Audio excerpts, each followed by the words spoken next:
Soy Gerardo Manuel Vizaquispe y a continuación voy a dar un resumen del capítulo 1 y 2 del libro Crear o Morir del escritor Andrés Oppenheimer.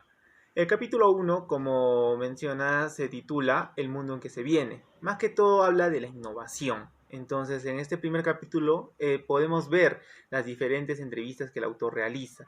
Entonces, él hace esas entrevistas ¿con qué motivo? Porque él quiere, como nosotros sabemos, Steve Jobs es una personalidad brillante e innovadora. Él quiere saber el por qué no ha nacido un Steve Jobs en Latinoamérica. Y para eso va a lugares de alta innovación tecnológica. Uno de ellos es Silicon Valley. Entonces, él al entrevistarse con una de las personalidades del lugar, le comenta que el secreto de la innovación son las personas, la gente, las masas de mentes creativas.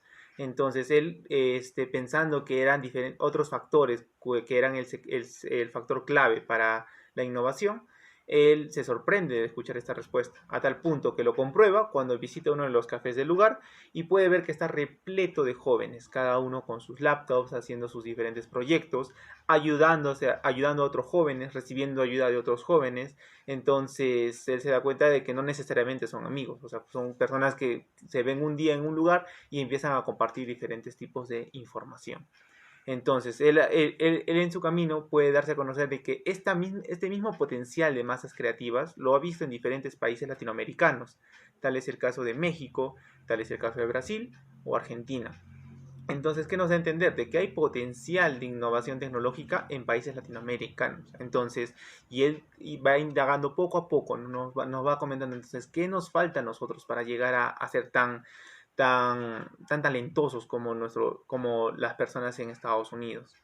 Entonces nos empieza a analizar diferentes tipos de innovaciones que vienen a futuro. Como bien sabemos, el libro ya tiene una gran cantidad de años escrito, donde mencionaba como un boom en innovación tecnológica las impresoras 3D. Y dicho y hecho, hoy en día las impresoras 3D son de bastante ayuda para nosotros, son para crear piezas, para reparar diferentes tipos de artefactos, o simplemente nos puede servir como lo que pueden ver aquí, que esta es una pieza que se realizó con una impresora 3D. Entonces, estas y muchas cosas más, uno la va a poder hacer tranquilamente en su casa con una de estas máquinas, ¿no? Entonces ya no van a tener que recurrir a una empresa o ya no van a tener que recurrir a un servicio. La persona misma va a llegar a hacer el servicio. Entonces él puede ver ese tipo de innovaciones, ya sea en el espacio, ya sea en la salud, ya sea en la medicina, en diferentes tipos de artefactos que nos van a ayudar a nosotros. Tal es el caso de automóviles que ya no van a necesitar conductor, drones que pueden hacer servicios de delivery, que pueden diagnosticar enfermedades, diferentes usos, ¿no? Entonces él analiza y llega a la conclusión de que uno de los principales limitantes que tenemos es la educación.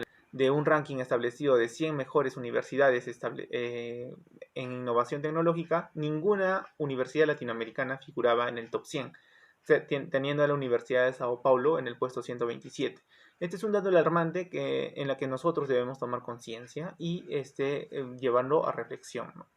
Ahora también, para el caso de que siempre cada determinada cantidad de años se realizan las pruebas de PISA, que evalúan los conocimientos de matemática y comunicación de los niños. Entonces, teniendo a Latinoamérica en el último lugar en el promedio de estas evaluaciones. Entonces, son factores que nosotros tenemos que mejorar. Ahora también, uno de los secretos o factores que también se entera el autor en este primer capítulo y nos comenta, es que en Estados Unidos, o en el lugar específico donde va, las mentes creativas, las masas de mentes brillantes, se caracterizan por vanagloriar sus fracasos.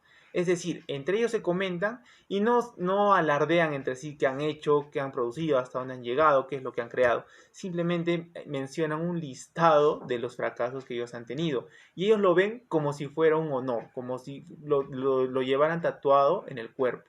Entonces ellos comparten estos fracasos porque ellos tienen una diferente mentalidad de la nuestra. Quizá aquí pensemos que cuando uno fracasa en algo ya es mal visto, pero ellos se dan cuenta y mantienen al fracaso como un paso hacia el éxito. Y es por ello que siempre, incluso desde el creador de la bombilla, que para crear este invento que revolucionó totalmente al mundo, tuvo que pasar por miles de fracasos. Y tal es así que nosotros nos quedamos, o bueno, personalmente, yo me quedo del capítulo 1 con una frase. Detrás de un gran invento preceden miles de fracasos. En el capítulo 2 cuyo título denomina Gastón Acurio, el chef que regalaba sus recetas, incluso el título viene a ser un poco llamativo.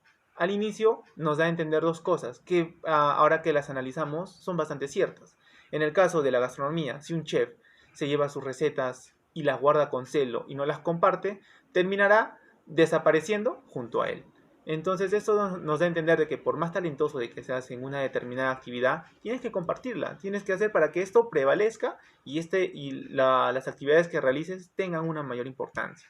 El inicio del capítulo nos da a entender un poco de la biografía de Gastón Acurio, de cómo sus padres, que él venía de una familia acomodada, querían que su hijo estudiase derecho o querían que fuese un gran abogado, puesto que Gastón no se sentía cómodo con esto que le estaban proponiendo sus padres, decide dejar la carrera universitaria que estaba estudiando. Sus padres tratan de enderezarlo, lo mandan a Madrid y Gastón en Madrid cambia su carrera, decide estudiar cocina, manteniéndolo en secreto con sus padres. Finalmente lo confiesa cuando él termina de graduarse. Sus padres, evidentemente, al estar molestos por haber ocultado una información tan importante como esa, deciden finalmente apoyarlo.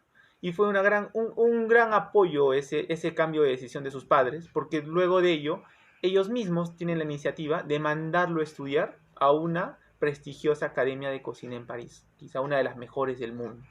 Entonces Gastón nos comenta en este capítulo, o bueno, el autor nos da a entender, de que aquí Gastón hacía magia, porque estaba reunido con diferentes mentalidades innovadoras de cocina a nivel mundial, donde cada receta, cada plato que creaban era simplemente magia. Él lo relaciona así y nos da a entender esa sensación que él sintió en ese momento. Entonces Gastón ahí conoce a Astrid, con quien en futuro ahora ya sabemos que tiene un gran emporio de gastronomía, y deciden regresar al Perú. Entonces, ahora les comento que para ese entonces no existía lo que hoy conocemos como Marca Perú. Ahora, hoy en día hay una infinidad de academias de cocina, academias, institutos. En ese entonces no las había. Y muy poco había la integración o la preocupación por la gastronomía. O sea, no era tan conocida a nivel nacional ni mundial. Y es así que Gastón tiene ese gran límite, esa gran barrera. Entonces, él viene inicialmente con la idea de todos los conocimientos aprendidos en esa academia francesa, traerlos al Perú. Entonces, poco a poco, él también decide investigar qué es lo que producimos a nivel nacional y decide hacer diferentes tipos de viajes. Conoce gastronomía de la Amazonía, gastronomía de todas las regiones del Perú y se da cuenta que nosotros tenemos un potencial para elevar nuestra gastronomía, innovar en nuestra comida con lo que tenemos. Entonces es ahí donde decide marcar los ideales de la idea de negocio y decide prestarse dinero para formar esta empresa. Quizá al inicio sus familiares o los amigos que lo apoyaron pensaban que estaban haciendo una obra de caridad por el entorno que les comenté anteriormente que se vivía en ese entonces, ¿no?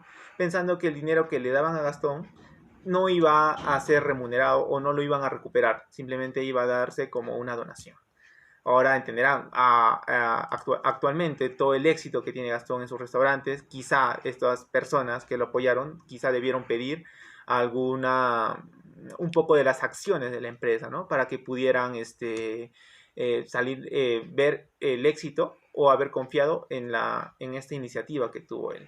Entonces, finalmente, después de esto, Gastón nos menciona 3 factores o 3 objetivos que tuvo esto. Uno de los primeros era innovar, como les comenté, la cocina, con especies con especias de la Amazonía peruana, de la costa y sierra también. Entonces, dar a conocer la gastronomía peruana a nivel mundial. Este fue uno de los principales objetivos. Segundo, hacer crecer la marca Perú. Ahora es bien conocida a nivel internacional, ¿no? Nos caracterizamos por turismo, nos caracterizamos por diferentes tipos de actividades y una de ellas, la que está incluso más arriba, es la gastronomía. Ahora también dice, a través de una mayor cantidad de turistas en el Perú, porque antes no había mucho la actividad turística. Ahora con esta innovación y una integración del turismo, a través de la gastronomía, nuestro querido Perú se ha visto bien conocido a nivel mundial. Y finalmente nos hemos integrado a través de esa actividad que es la gastronomía, porque tenemos familiares, diferentes tipos de actividades que realizan ese tipo de actividades y prevalecen la cultura y el orgullo que sentimos de nuestro país.